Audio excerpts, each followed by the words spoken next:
Hello freshers and मेरे प्यारे droppers. आज हम बात करेंगे मेंस्ट्रुअल साइकिल के बारे में। मेंस्ट्रुअल साइकिल्स का मतलब हम लोग सिर्फ यही समझते हैं कि एक रेड कलर का फ्लूइड फीमेल्स में वजाइना के थ्रू बाहर आता है।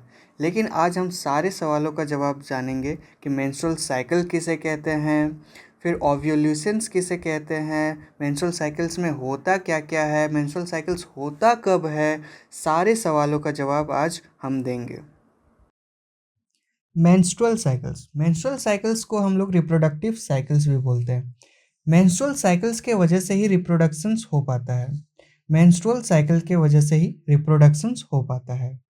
मेंस्ट्रुअल साइकिल सिर्फ हमें फीमेल प्राइमेट्स में देखने को मिलते हैं, like monkey, apps and humans.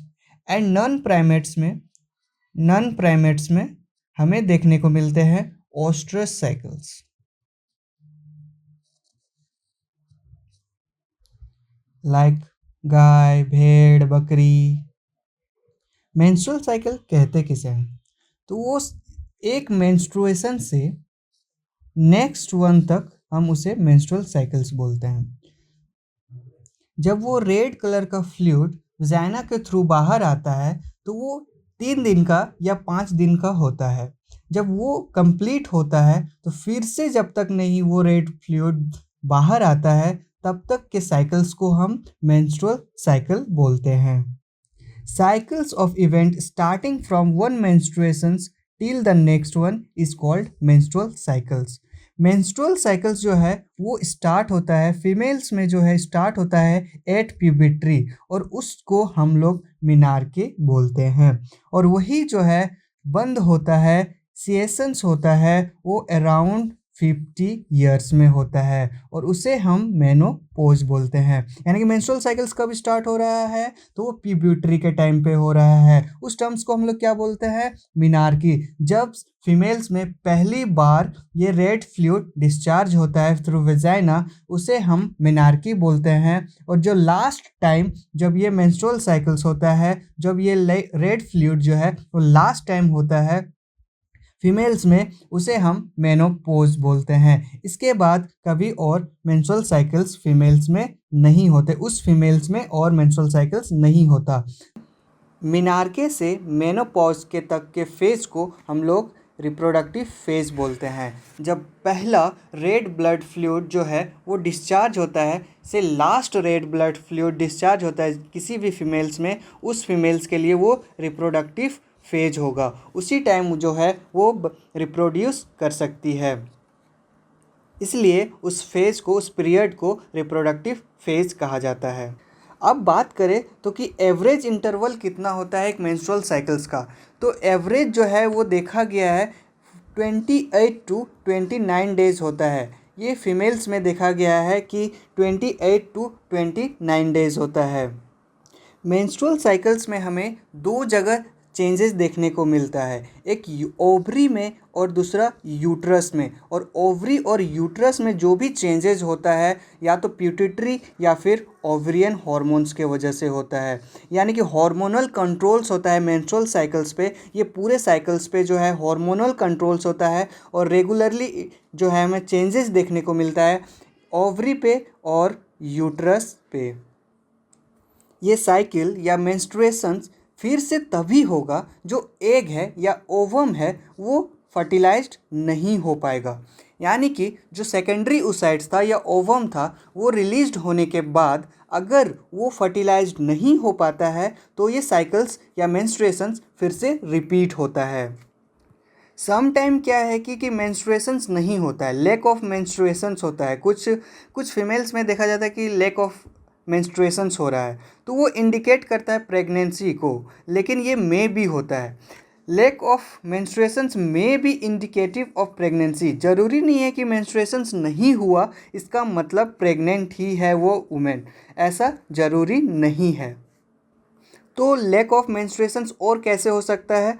तो वो लेडी या फिर फीमेल जो है वो स्ट्रेस में हो या उसका हेल्थ पुअर हो। Lack of menstruations may be indicative of pregnancy. It may also caused due to some other underlying cause like stress, poor health. अब अगर हम बात करें कि मेंस्ट्रुअल साइकिल का जो फेजेस हैं वो कैसे हैं, तो मेंस्ट्रुअल साइकिल्स के 4 फेज होते हैं। Menstrual phase, follicular phase, ovulatory phase and luteal phase, जिसको हम लोग ऑल्सो सिक्रेटरी फेज भी बोलते हैं। तो कितने फेज होते हैं मेंस्ट्रुअल साइकिल में? 4 फेज देखने को मिलते हैं। Menstrual phase, follicular phase, ovulatory phase and luteal phase. Menstrual phase, menstrual phase जो है वो मेंस्ट्रुअल साइकिल्स का वो फेज है जिसमें जो है रेड कलर का फ्लूइड डिस्चार्ज होता है। ये 1 से 5 दिन तक का होता है। किसी किसी फीमेल्स में 7 दिन तक का भी हो सकता है।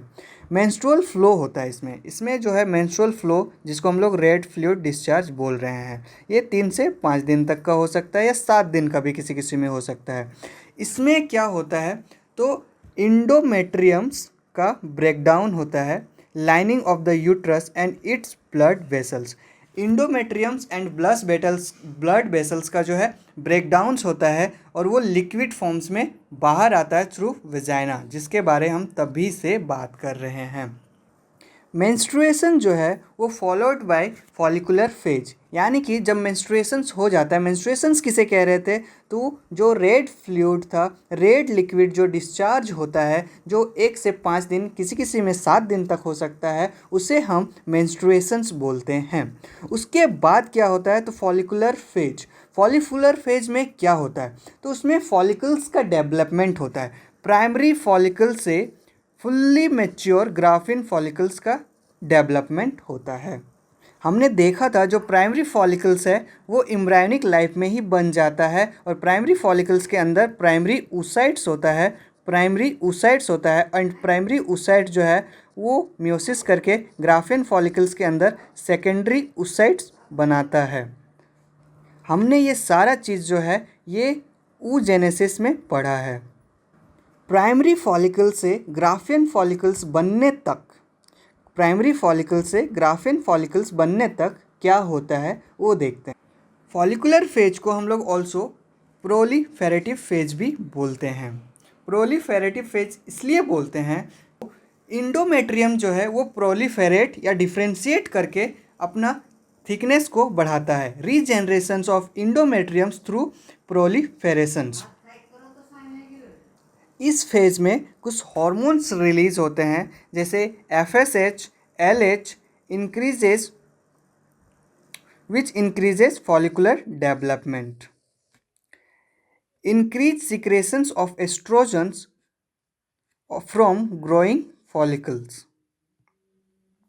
Increase secretions of estrogens from growing follicles, यानी कि क्या क्या होता है, तो फॉलिकुलर फेज में LH और FSH इंक्रीज करते हैं, जिसके वजह से फॉलिकुलर डेवलपमेंट इंक्रीज होते हैं। Increase secretions of estrogens from growing follicles, follicles जो है वो एस्ट्रोजन रिलीज करते हैं और फॉलिकुलर डेवलपमेंट जो है उसमें हेल्प करता है FSH और LH। इस फेज में LH और FSH इंक्रीज करते हैं, उसके वजह से फॉलिकल्स जो है वो डेवलप्ड करते हैं और डेवलप्ड फॉलिकल्स जो है एस्ट्रोजन रिलीज करते हैं। अभी मैं बस ये आपको बता रहा हूँ कि किस फेज़ में क्या क्या होता है, लेकिन मैं डायग्राम से इतने अच्छे से बताऊँगा, यही सब चीज़ों को अच्छे से मैं रिपीट करूँगा, तब आपको अच्छे से समझ में आएगा। बस अभी ये देखिए कि किस फेज़ में क्या हो रहा है, क्या होता है। इसके बाद आता है ओव्यूलेटरी फेज। ओव्यूलेटरी फेज जो है वो 14वां दिन पे आता है। ये जो है ओव्यूलेटरी फेज होता है। इसमें क्या होता है, सडन जो है LH सर्च देखने को मिलता है। LH एंड FS सर्च, लेकिन मेनली LH सर्च इसमें देखने को मिलता है। LH अचानक से बहुत ज़्यादा बढ़ जाता है, जिसके वजह से जो ग्राफियन फॉलिकल्स है वो टूट जाते हैं, रप्चर हो जाते हैं और ग्राफियन फॉलिकल्स के अंदर हमारे क्या थे, सेकेंडरी oocytes वो रिलीज हो जाते हैं, जिसको हम लोग ओव्यूलेशंस बोलते हैं। क्या होता है, 14th डे पे अचानक से LH का लेवल बढ़ जाता है, जिसके वजह से ग्राफियन फॉलिकल्स टूट जाते हैं और सेकेंडरी oocytes बाहर निकलते हैं। उस प्रोसेस को हम लोग ओव्यूलेशंस बोलते हैं। आफ्टर ओव्यूलेशंस जो ग्राफियन फॉलिकल से सेकेंडरी oocytes निकलने के बाद जो ग्राफियन फॉलिकल्स होते हैं वो जो है ट्रांसफॉर्म कर जाते हैं कॉर्पस लुटियम्स में। और कॉर्पस लुटियम जो है लार्ज अमाउंट में प्रोजेस्टेरोन सिक्रेट्स करते हैं। क्या सिक्रेट्स करते हैं? तो प्रोजेस्टेरोन और एस्ट्रोजन्स भी सिक्रेट्स करते हैं। ऐसा नहीं मेनली प्रोजेस्टेरोन, लेकिन समटाइम्स एस्ट्रोजन्स एस्ट्रोजन्स प्रोजेस्टेरोन दोनों रिलीज करते हैं कॉर्पस लुटियम्स। इसलिए जो साइकिल्स में है जो देखा जाता है कि एस्ट्रोजन्स का लेवल 2 टाइम बढ़ता है, जबकि प्रोजेस्टेरोन्स का सिर्फ एक ही टाइम देखने को मिलता है कि उसका लेवल इंक्रीज किया हुआ है। ये हम अच्छे से आगे देखेंगे, बस अभी देखिए कि कहाँ से क्या रिलीज हो रहा है, कैसे कैसे हो रहा है। कॉर्पस लुटियम जो प्रोजेस्टेरोन और एस्ट्रोजन रिलीज करता है उससे क्या होता है? तो एस्ट्रोजन जो है वो थिकनेस को बढ़ाता है, और वहीं प्रोजेस्टेरोन जो है वो ब्लड वेसल्स या इंडोमेट्रियम्स पे वर्क करके वो भी थिकनेस को बढ़ाता है। और क्या करता है? तो प्रोजेस्टेरोन जो है उसको ग्लैंडुलर्स बना देता है, उन सेल्स को ग्लैंडुलर बना देता है, जिसके वजह से उसे हम ऑल्सो सिक्रेटरी फेज भी बोलते हैं या सिक्रेटरी बोलते हैं। इंडोमेट्रियम्स का मेंटेन्स होना बहुत नेसेसरी फॉर इम्प्लांटेशंस। अब अगर जो ओवम रिलीज हुआ था, सेकेंडरी oocyte रिलीज हुआ था, अगर उसका फर्टिलाइजेशंस नहीं होता है, इन द अब्सेंस ऑफ फर्टिलाइजेशंस जो कॉर्पस लुटियम्स है वो स्टार्ट करता है डिजेनरेट्स करना, यानी कि एस्ट्रोजन एंड प्रोजेस्टेरोन का जो लेवल है वो सडन डिक्रीज करने लगेगा, जिसके वजह से डिसइंटीग्रेशंस ऑफ द इंडोमेट्रियम टूटने लगेगा, और टूटने के वजह से फिर से ब्लड वेसल्स और इंडोमेट्रियम्स के टूटने के साथ वो जो है मेंस्ट्रुअल फेज में फिर से वो साइकिल्स को दोहराएगा, यानी कि फिर से मेंस्ट्रुएशंस होगा, रेड फ्लूइड जो डिस्चार्ज होगा वो फिर से होगा। और यहीं पे अगर फर्टिलाइजेशंस हो जाता है तो ये प्रेगनेंसी हो जाएगा। अब हम देखते हैं hormonal controls on ovaries and uterine walls. जैसा हम पहले भी जानते हैं, ओवरीज जो है प्राइमरी सेक्स ऑर्गन है जो रिलीज करता है primary gametes ovum, and release करता है hormones like oestrogens and progesterones. Ovaries क्या करता है? तो ओवम रिलीज करता है, एंड हॉर्मोन्स में एस्ट्रोजन्स एंड प्रोजेस्टेरोन रिलीज करता है। हाइपोथैलेमस जीएनआरएच रिलीज करता है जो एंटीरियर पिट्यूटरी पे वर्क करता है, वो गोनाडोट्रोपिन रिलीज करता है like FSH and LH. FSH या एलएच दोनों जो है ओवरी पे वर्क करता है।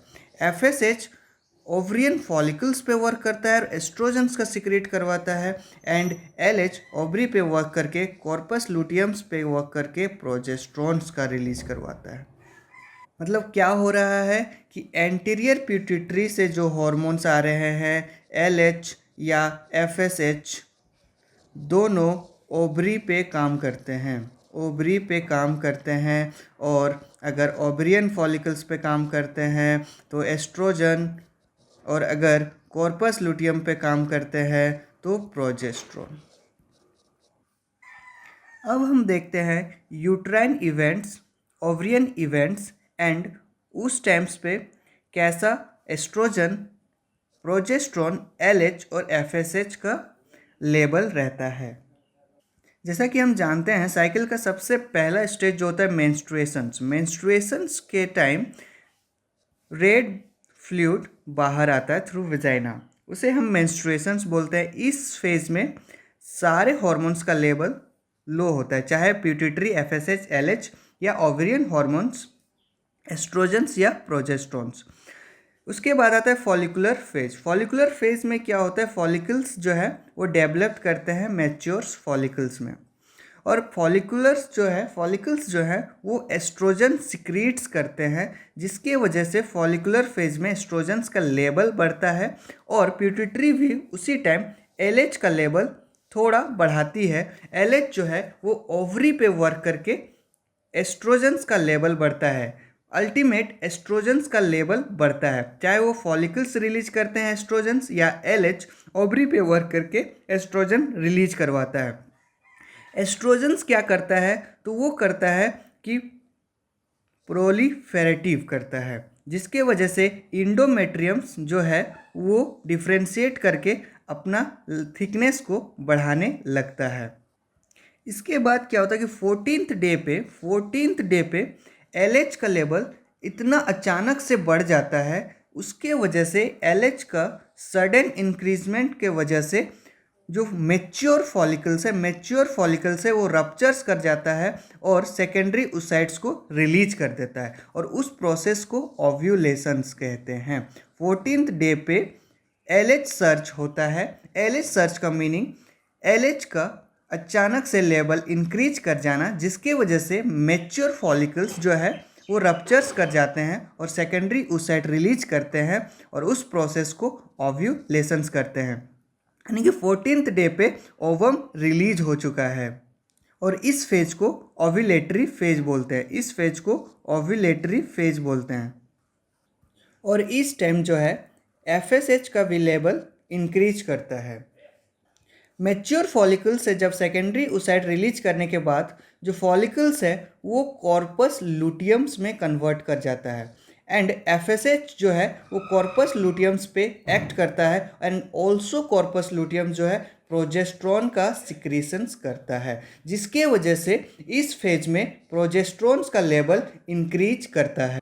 And progesterone endometriums and blood vessels पे वर्क करता है एंड डिफ्रेंशिएट करवाता है, और अब ऑल्सो एस्ट्रोजन्स के साथ जो है उसका थिकनिंग को बढ़ाता है, मेनली उसको जो है ग्लैंडुलर बनाता है, इसीलिए उसे हम सिक्रेटरी फेज भी बोलते हैं। कॉर्पस लुटियम जो है ऑल्सो एस्ट्रोजन्स भी सिक्रेट करता है, इस वजह से इस फेज में हमें एस्ट्रोजन्स का भी लेवल इंक्रीज करते हुए दिखता है, जो एस्ट्रोजन्स जो है वो इंडोमेट्रियम के थिकनिंग को बढ़ाता है, ताकि जब इम्प्लांटेशंस हो आफ्टर फर्टिलाइजेशन जब इम्प्लांटेशंस हो तो अच्छा से हो पाए। और वहीं जो ओव्यूलेशंस के बाद जो ओवम रिलीज हुआ था, अगर उसका फर्टिलाइजेशंस नहीं हो पाता है तो कॉर्पस लुटियम जो है डिजनरेट करने लगता है, एंड डिजनरेट करने के वजह से प्रोजेस्ट्रॉन और एस्ट्रोजन्स का लेवल जो है वो डिक्रीज करता है, उसके वजह से जो इंडोमेट्रियम्स है और ब्लड वेसल्स टूटने लगते हैं, एंड फिर से साइकिल्स जो है वो रिपीट होता है, एंड फिर से मेंस्ट्रुएशंस होता है, और ये साइकिल्स रिपीट होते रहता है एज ऑफ 50, जब तक मेनोपॉज ना आ जाए।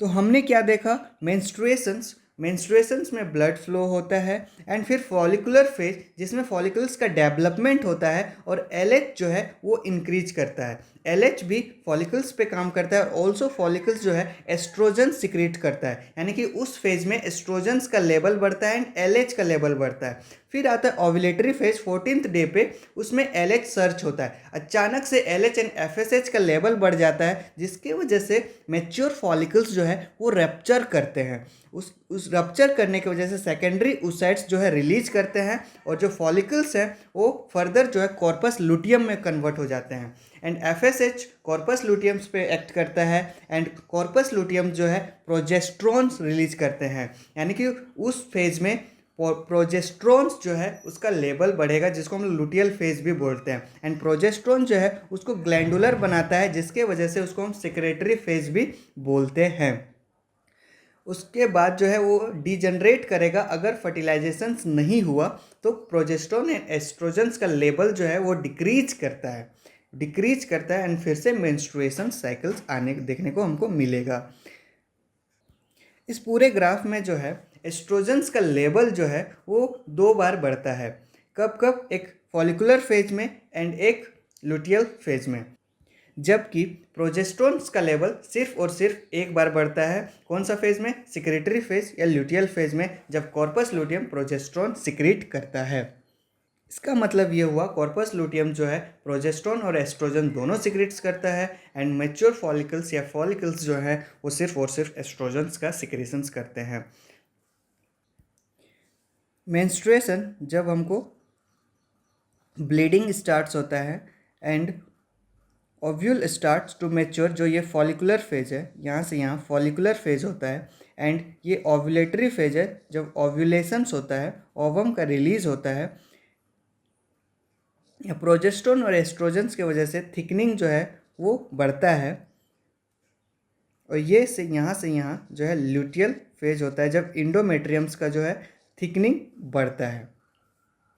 ओवम का फर्टिलाइजेशन हो जाएगा तो इम्प्लांट हो जाएगा इंडोमेट्रियम्स पे, यूट्रस पे, और अगर फर्टिलाइजेशंस नहीं होता है तो फिर से वो फर्दर इंडोमेट्रियम टूट्स के मेंस्ट्रुएशंस शो करेगा। यहाँ पे भी हमें वही देखने को मिल रहा है ब्लीडिंग्स मेंस्ट्रुएशंस में।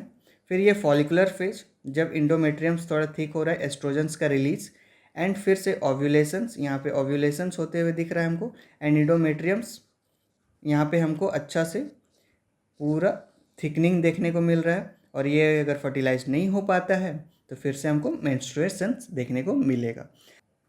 हमने आज अच्छे से मेंस्ट्रुअल साइकिल्स को ख़त्म किया।